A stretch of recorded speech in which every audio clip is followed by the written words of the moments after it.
So the Mexican mafia actually put a green light on all taggers. Mm-hmm. And that changed everything. So I lived on Willow Street, and Willow Street is an actual gang, you know? So my mom was the coke lady at that time. And my mom was not no stupid lady. As in cocaine? She pulled me and my brother, obviously, yeah. As in cocaine.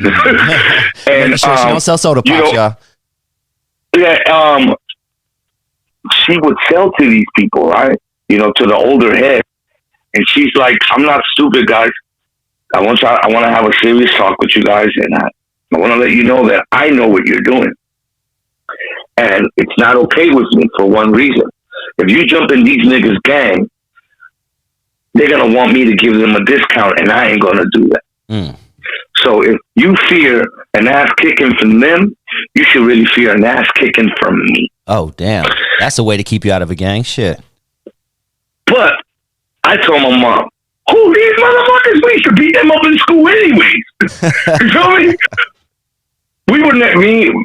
Our crew, we got called this Madre crowd after the green light because we were the tagging crew. There was a few of them, like KCC, that told the gang, no, we're not going to join your gang.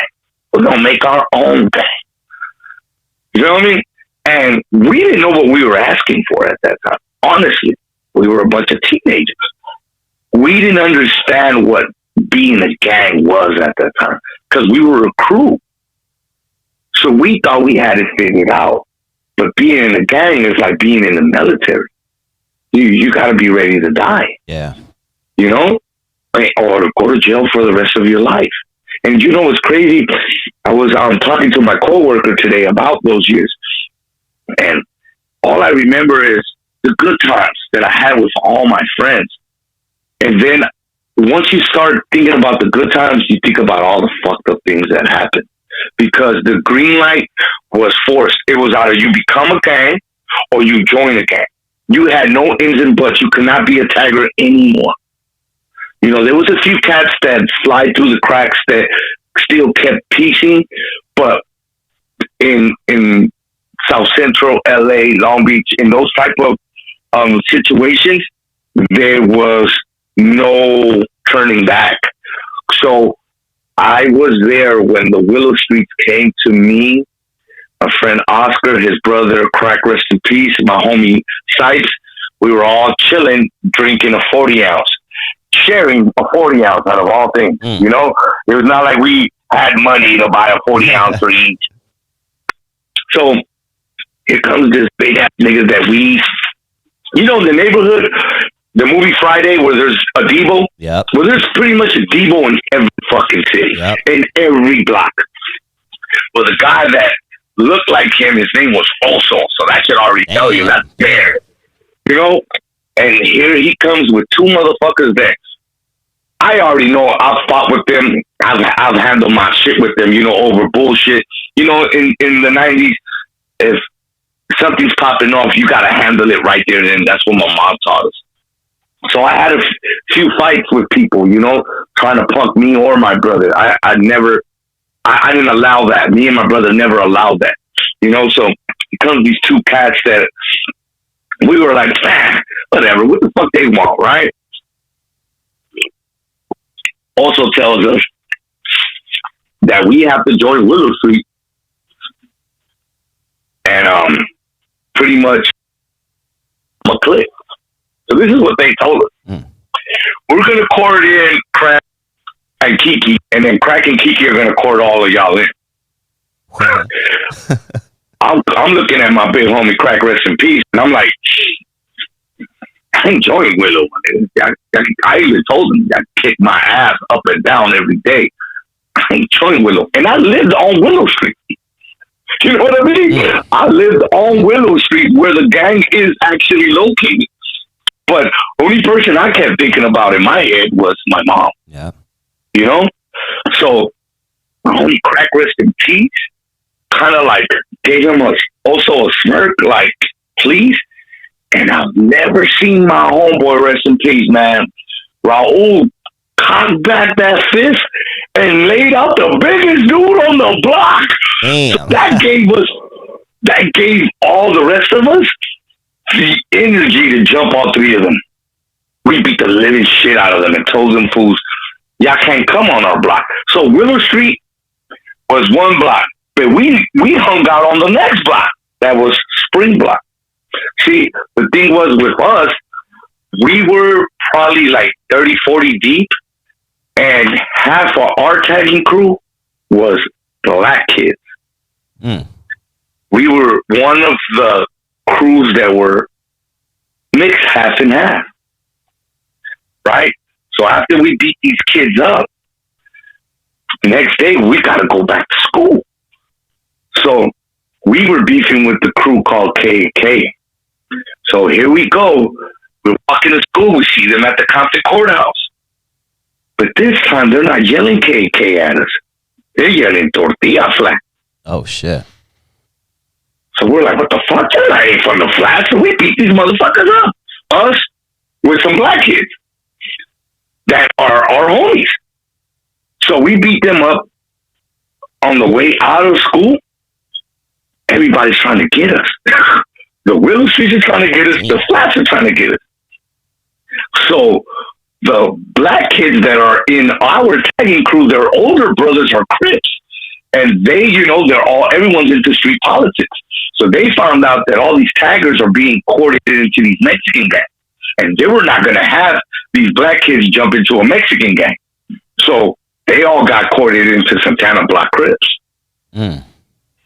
But that didn't mean that they stopped being our friends. You feel me? So next you know, we're being called mayateros, black lovers. Yeah. And we're like, fuck y'all, man, these are my niggas. What y'all talking about? These are our brothers. So we over here beating up the Flats and all this stuff, and next you know, we're pretty much a fucking clique without even wanting to, because we were trying to really protect ourselves. Mm. We weren't trying to be a gang. So after all this destruction, I ended up losing, 10 of my best friends, bro, that, to this day, every time I pass through there, I remember the good times I had with my brothers, and I learned so much from them, and they always pushed me towards hip hop. They knew I had talent DJing. All my homies, I used to go DJ at house parties. They all rolled with me with the straps. It became this thing where, backpack full of cans and a full mag, that shit was real. Mm. And tag banging became like this thing where you would go to jail and you would see niggas from KCC and you would see people from my clique, and we would all always be together. I let go of tagging because I lost my best friend, and that's Crack, rest in peace. The guy that saved us from being from a gang. If he would have never knocked out also, wow, I would have been from Willow Street. That's crazy, bro. You know what I mean? So me losing him made me feel I don't want to be a part of this shit no more. Bam, I hit senior year, graduated, fucking finally got out of there. That summer I went to jail, shooting that motherfucking at the ops. Went to jail. They didn't catch me with the gun. I had to do some time. My brother went and did some time. He did fucking 7 years of his life. I got lucky. I did a year of my life in county jail, and I promised everyone that I was going to turn my life around. I fucking went and got a job at Church's Chicken and bought my first turntables and mixer. Yeah. And I turned my life around. I started to fucking really take DJing to the next level, to get myself out of that tag bagging, because people don't understand those late 90s, man, it was fucked up. It was fucked up everywhere, bro. It was, we were on the news. You would see all this shit. We were on the actual news, bro. Of course. Compton was my crew was KCC was all on the news back in the day, homie. So I joined KCC after 4 years ago. Okay. After finding out that one of my members from my neighborhood is best friends with the leader of KCC, and tagging had came back in a culture way. I had an opportunity to be from the crew that I always wanted to be part of. You know what I mean? And me and my brother joined KCC on just the respect of them being that ruthless Laker, type of crew. That it was an honor for them to ask me if I wanted to be a part of that crew. And the leader, Devo, called me through my homeboy that happens to be his cousin, was like, man, we're bringing back tagging. I know you guys are retired. D&K has, we don't want it, the homies didn't want it no more. And for them to ask me to be part of the squad, it was just, it was a no-brainer for both me and my brother. We said, yeah, So shouts to Devo for allowing me to be free again, and that's why I made that song, King's Cold Chillin', But tag banging was a very hard and very dope experience. It was yin and yang. I cannot lie. Yin and yang.